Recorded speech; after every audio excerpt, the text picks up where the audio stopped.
ရှင်ဖေတပည့်တော်တို့ Facebook မှာမေးမြန်းလာတဲ့မေးခွန်းများပါဗျာသူမေးရတာကတကယ်တမ်းဝစ်လဲပြီဆိုရင်တပည့်တော်ကြားပြီးတာကနောင်ဘဝမကူဆိုရင်အခုကာလမှာတနိုင်ငံလုံးကို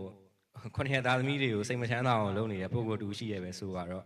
ဘလို့အကြောင်းတရားတွေကသူ့ရဲ့အာဟုသောကံတွေရဲ့ပြန်လဲအကျိုးပေးမှုတွေကိုတားဆီးနေရပါလေဖေစာပေထဲမှာတော့ဒီလိုပြောတယ်လေဇနေတိသတိတံပါကံပေါ့နော်တူသောအကျိုးကိုပေးတယ်လို့ဆိုတာပေါ့နော်ဇနေတိတံပါကံဦးဇင်းတို့ကြည့်လေရှင်သေဝလိနော်အရှင်သေဝလိကြားဖို့ကြပါနော်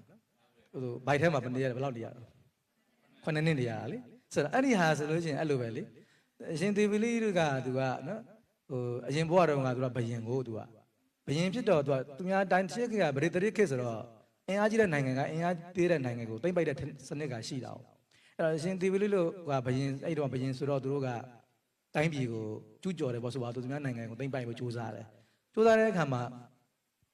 ဟိုစစ်တပ်ရတာနည်းနည်းကြန့်ကြာတယ်။အဲ့ဒီခါကျတော့သူ့ရဲ့အမေကအကြံပေးတယ်လေ။ငါသားအဲ့လိုတိုက်မနေနဲ့အဲ့တော့ဘာလို့လဲဆိုတော့တိုင်းပြည်ကိုပိတ်ဆို့လိုက်ပြီ။တိုင်းပြည်ကိုတကားတွေအကုန်ပိတ်ပတ်ပတ်လဲဝိုင်းထား။အဲ့တော့ဆိုလိုတာကစားနေရိတ်ခါတွေဖြတ်ပေါ့နော်ဖြတ်တော့ပေါ့။ရေတွေအကုန်လုံးပေါ့နော်စားနေရိတ်ခါတွေအတွင်းဓာတ်တွေထုတ်တာတွေမလုံနဲ့အကုန်ပိတ်ဆိုတော့အဲ့လိုမျိုးပိတ်တာ9နှစ်ကြာသွားတာလေ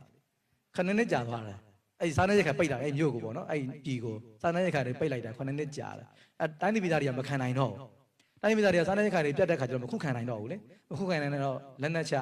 အညံ့ခံလိုက်ရတယ်ပေါ့လေဆိုတော့အဲ့ဒီအာကုတုကံကြောင့်တီဝီလိရဲ့မေတော်ကသူကအကြံပေးခဲ့တာလေအကြံပေးတာကအမေတိုက်တာကသားပေါ့နော်အဲ့တော့အမေကအကြံပေးတဲ့ကြောင့်အမေသည်ဒီတီဝီလိကို9နှစ်တိဝမ်းထဲမှာလွယ်ထားရတယ်အဲ့တီဝီလိကိုယ်တိုင်လည်းသူကတိုက်တဲ့ပုဂ္ဂိုလ်ဖြစ်တဲ့ကြောင့်ဗိုက်ထဲမှာသူက9နှစ်ကိန်းအောင်နေရတယ်ဆိုတော့အဲ့ဒီအကုသိုလ်ကံကြောင့်ဒါတီဝီလိဘဝမှာအမေဗိုက်ထဲမှာနေရတာလေဆိုတာကတူတော့အကျိုးကိုပေးတယ်လို့ပြောပြတာပါနော်တူတော့အကျိုးပေးတာအရှင်မြတ်အဲ့ဆိုလူတွေက9နှစ်လောက်ကြီးခံစားပြီးတော့တီဝီလိကဒီတဘဝတည်းခံစားရတာမဟုတ်ပါဘူးသူကအပယ်ရဲကြပါသေးတယ်ကြပါသေးတယ်ကြပါဒါအကုသိုလ်ရဲ့အကျွင်းဆက်လို့ခေါ်တယ်အကျိုးဆက်ပေါ့နော်